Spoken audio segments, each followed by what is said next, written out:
Friends, who is a woman, who is a man? This is not a question, but a decision of society. This is a story that neither asks too many questions nor gives answers to the truth that we all somehow avoid. To know the story, let's go straight to the movie. So, in the beginning, we see that this story is from Rajasthan, where sunlight filters through a window in a small room. In the circle of that light sits Sanwari. Her head is bowed, her hair disheveled. Then the door slowly opens. Harinder enters. A pimp with his disgusting face. He has some clothes in his hand. He throws them towards Sanwari and says, "Your marriage has been fixed. Get ready." Tears start flowing from Sanwari's eyes. But Harinder did not approve of these tears. He gets angry and kicks Sanwari hard in the stomach. Harinder says, "Don't drama so much. Get ready quickly." Sanwari is forced to change her clothes. That too in front of Harinder.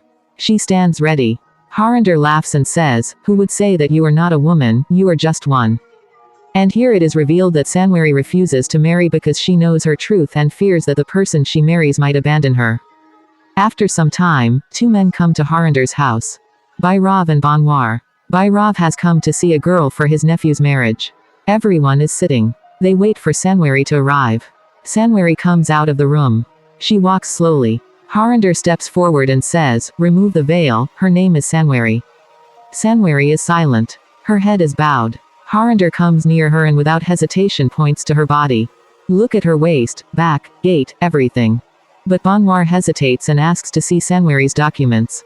First, the identity card, all the papers should be clear. Harinder smiles. "Oh, you should have told me earlier. Now if you want to see the papers, it will cost extra." Bhairav gets angry. He scolds Banwar, "Do you want a wife or her documents? Do you want to see a woman or her certificates?" Banwar becomes silent. Harinder is about to leave, saying, "If you people don't take her, there are others. I'm leaving." But Bhairav again scolds Banwar. "Marry her here. Don't think too much." Then he looks at Harinder and says, "Let's finalize the deal for 500. Banwar hesitates a little but then takes out the money and hands it to Harinder and also says, "Arrange for a priest, I will take her only after marriage." A simple wedding takes place. 4 people in Harinder's house, without any fanfare, just like a ritual. Then the 3 of them get on a bus and leave. As they get off the bus, there is a slight smile on Banwar's face. As if he has received something for the first time. A wife, an identity. Sanwari is still silent. No color on her face. All along the way, there is just wind, dust, and fear in her mind. The sun is quite strong. Banwar himself is drenched in sweat. But still, he gives his handkerchief to Sanwari. "Wipe your face." But then Bhairav taunts, "Why have you started pampering your wife already? A wife is like a shoe on your foot. Keep her carefully." A man comes to congratulate Bhairav. "Congratulations, uncle. Now you will also be served." Bhairav laughs and says, "We don't need anything. Just 2 meals a day and a grandson." What is a daughter-in-law for Bhairav? Bhairav's thinking shows his mentality towards women. Anyway, the camel cart reaches home. Everyone slowly goes inside the house. It's night. The wedding celebration is going on. Some men from the village are sitting and chatting amidst laughter. Bhairav has still maintained the old tradition. A palanquin will come to this house, but a palanquin will never leave this house. Everyone smiles as if a very important thing has been said. This clearly means that there will only be boys in this house, and if a girl is not found, then pick one up from another village. Some women from the village stare at Sanwari from top to bottom. Uncle and nephew have made a good deal. Got a lot for a low price. Sanwari is hearing everything but cannot say anything. Now the target of all the conversation is Banwar. "Hey, it's your first night. Be careful." Banwar is silently smiling. Then he slowly asks his uncle, "Can I go to her now, uncle?" Bhairav laughs. Banwar can't wait now. "Go, son, go. Tonight is yours." Bhairav comes into the room. As soon as he enters, he lifts Sanwari's veil and tries to get close to her. But Sanwari tries to stop Banwar. Sanwari nervously says, "Won't you ask me anything about myself?" But Banwar is engrossed in his own excitement. He doesn't want to hear anything, and the lantern is put out. At the same moment. Now in the same room, both Banwar and Bhairav are sitting silently with their heads bowed. Banwar keeps repeating one thing, "Got her for 500, uncle." Bhairav gets up in anger and directly enters Sanwari's room and starts beating her mercilessly. But then Banwar intervenes. Leave her. Sanwari, crying, grabs Banwar's feet. I was forced. If I had refused, Harinder would have killed me. Anyway, the whole room is now silent. Where everyone is now sitting quietly. Banwar says, crying, that he lost his land and didn't even get a woman. Just then, Bhairav stands up and says that they should go to Harinder. But Sanwari stops him, saying that he is a dangerous man and if they have to go, they should go to the police. Maybe they can help them. And the next morning, Bhairav and Banwar both take their bicycles and head towards the police station. On the way, Bhairav stops, takes a breath, and says, if the matter reaches the police, there will be a lot of disgrace. Banwar's eyes fill with tears. My 500, uncle. Bhairav speaks a bitter truth. You won't get that back anyway, and on top of that, the disgrace is separate. Banwar angrily says, what should we do now? But Bhairav explains to Banwar and asks him to go home. As soon as they both enter the house, they find a strange silence. A different kind of cleanliness is seen in the house. Their courtyard is completely clean, and Sanwari is sitting near the stove. She is cooking something. Seeing all this, Bhairav and Banwar's eyes widen. Bhairav comes and sits on the cot. Sanwari, without saying anything, serves food on a plate and places it in front of Bhairav and softly says, Mother used to say that one should not leave the house on an empty stomach. Bhairav says nothing. He just looks at Sanwari for a few moments. Then he slowly picks up the pot, washes his hands, and starts eating the roti. He looks at Banwar for a moment and slightly gestures with his head to eat the roti. Sanwari did not ask anything from these people. Neither forgiveness nor respect. She just gave what a woman always gives. Home, food, and silent service. Banwar slowly asks, did you eat anything, Sanwari? Sanwari shakes her head no. Banwar calmly says, go, you eat the roti too. Sanwari quietly picks up the plate and sits down, when Banwar again says, go inside and eat. Bhairav once again repeats the same old thinking. A woman has only two jobs. One is to fulfill a man's needs, and the other is to manage the kitchen. She cannot do the first job. She will manage with the second. At least the 500 rupees worth of roti will be digested. Banwar says nothing. He just bows his head. Perhaps his anger has now subsided. Banwar comes inside the room. He slowly asks, do you know all the housework? Sanwari says, yes. Mother never let me go out. I learned everything by staying at home. Banwar laughs. He slowly takes out a piece of jaggery and puts it in her hand and says, okay, then you stay here. Sanwari eats the jaggery and just keeps looking at Banwar, and then some time passes. Sanwari has come to the well to fetch water. A village woman smiles and says, I haven't seen you since the face showing ceremony. Sanwari gets nervous. She says nothing. She just asks for directions to leave and quickly leaves from there, and then at night, Sanwari is pressing Bhairav's feet and after that, she comes to her room where Banwar is asking about his uncle. Meanwhile, Sanwari is slowly preparing to sleep. But then Banwar suddenly asks her to press his hand. Sanwari, feeling a little hesitant, says, I thought you might not like my touch. Banwar replies with a slight smile. For the past 5 months, I have been eating rotis made by your hands. How can I not like your touch? And just like that, 5 months pass. Slowly, conversations continue. Sanwari, for the first time, tells Banwar all the bitter truths of her childhood, how people used to turn away when they saw her, and now she herself lives by avoiding everyone's gaze. Tears start flowing from her eyes while talking. Banwar wipes her tears and lovingly asks, will you come to the fair with me? But she asks Banwar, will your uncle let us go to the fair? Banwar laughs and says, leave all that to me, and then she puts out the lantern and goes to sleep. The next morning, Bhairav is sitting on his cot. In front, in the kitchen, Sanwari is cooking something near the stove, and Banwar is preparing to sell carpets. As soon as he lifts the heavy bundle, he suddenly falls. He groans in pain. Bhairav rushes over. Banwar says, Uncle, I think my hand is broken. How will I go to the fair alone now? Bhairav thinks for a moment. Then he says, take Sanwari with you. Banwar still talks to Sanwari with a little respect in front of his uncle. And now at the fair, where Banwar and Sanwari together decorate their carpet shop. An unspoken intimacy is reflected in their conversation. It seems that their bond is now getting quite good. Just then, a modern tourist girl comes there to buy a carpet, which Sanwari sells to her by talking in broken English. Banwar sits nearby and watches her and is happy. In the joy of the first sale, he gives the money to Sanwari and says, "Keep it, it's your first earning." After this, both of them get busy selling carpets, and all the carpets are sold before evening. Sanwari laughs and says, "Today was indeed a very good day," and Banwar, as if wanting to make her happiness sweeter, gives Sanwari colorful ice pops and just keeps looking at her. The fair ends. Both return home in a camel cart. On the way back home, they enjoy their whole day. As soon as they reach home, Bhairav is eating peanuts outside, and then Bhairav taunts Banwar, saying, "I thought you two would stay at the fair." Banwar also smiles and replies, "Uncle, all the carpets were sold, that's why it got late, and also, we earned 3,000. He puts all the money in his uncle's hand, and Bhairav, happy with Banwar's earnings, gives him 50 rupees as a tip. He sends Banwar inside and tells Sanwari in the same old strict tone, "Go, make food." Sanwari quietly goes inside without saying anything. After finishing her work, Sanwari comes to her room. Banwar is already waiting for her. Sanwari is about to take out the carpet and sit down. Just then, Banwar holds her hand.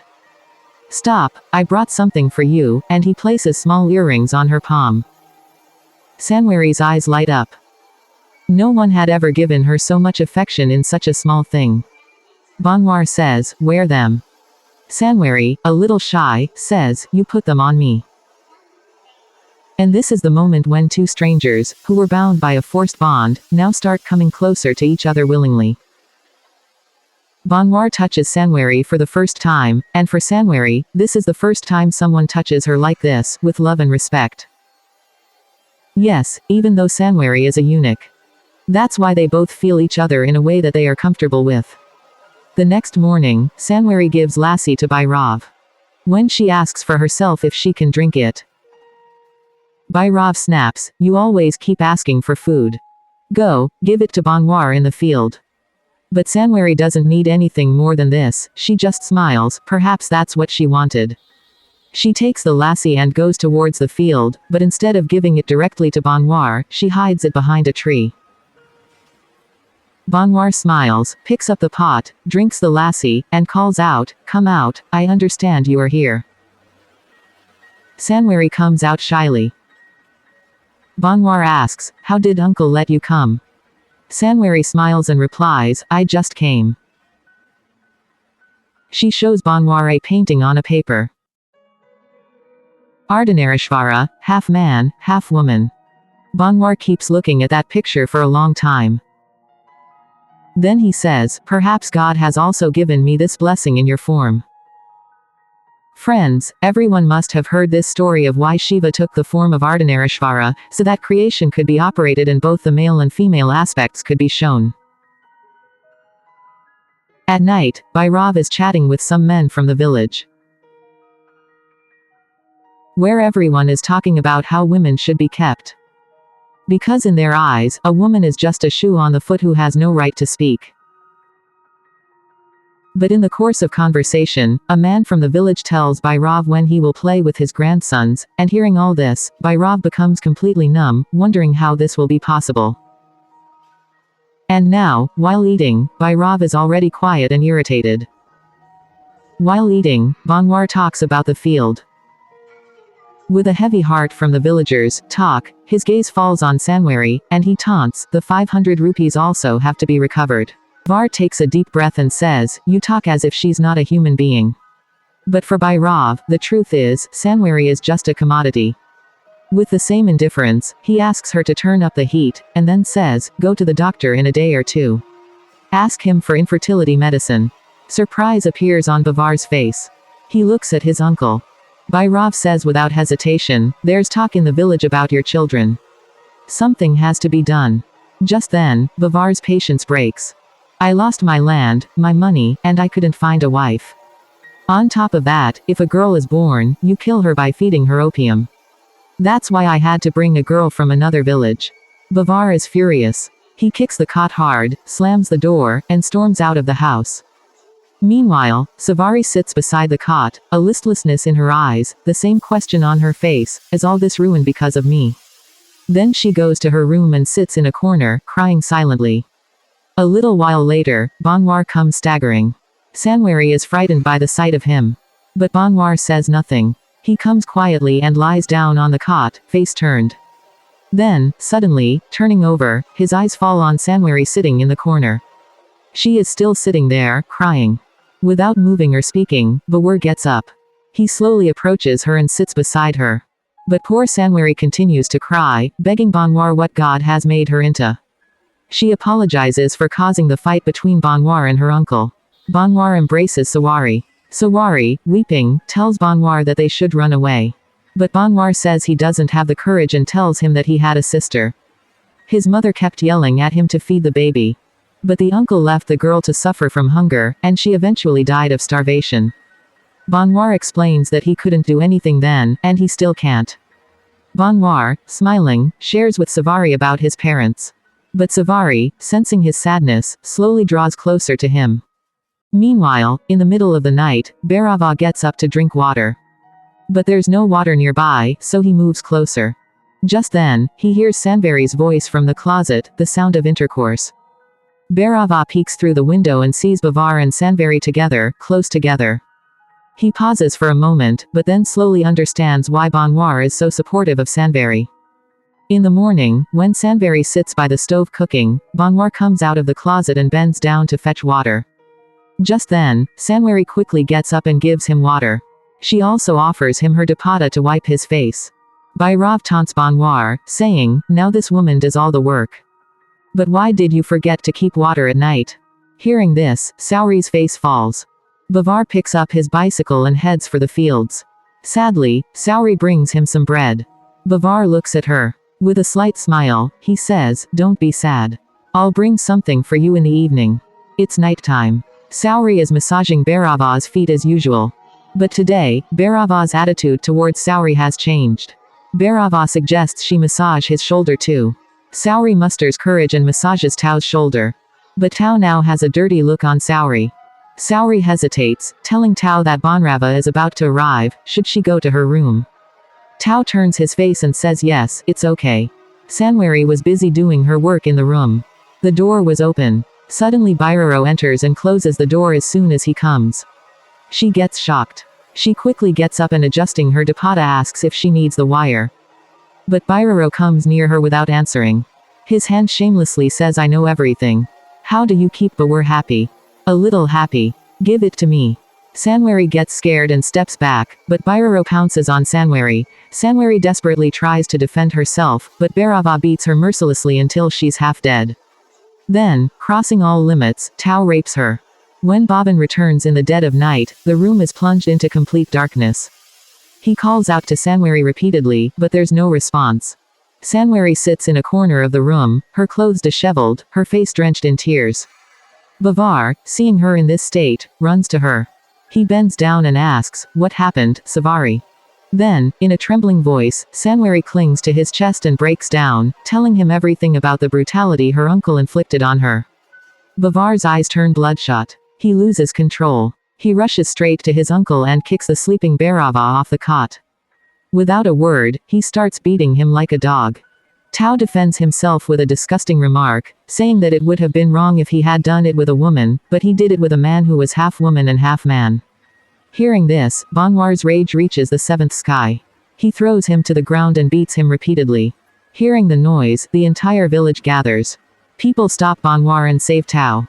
But Bhairav, in front of everyone, screams, "You raised your hand on me for a eunuch.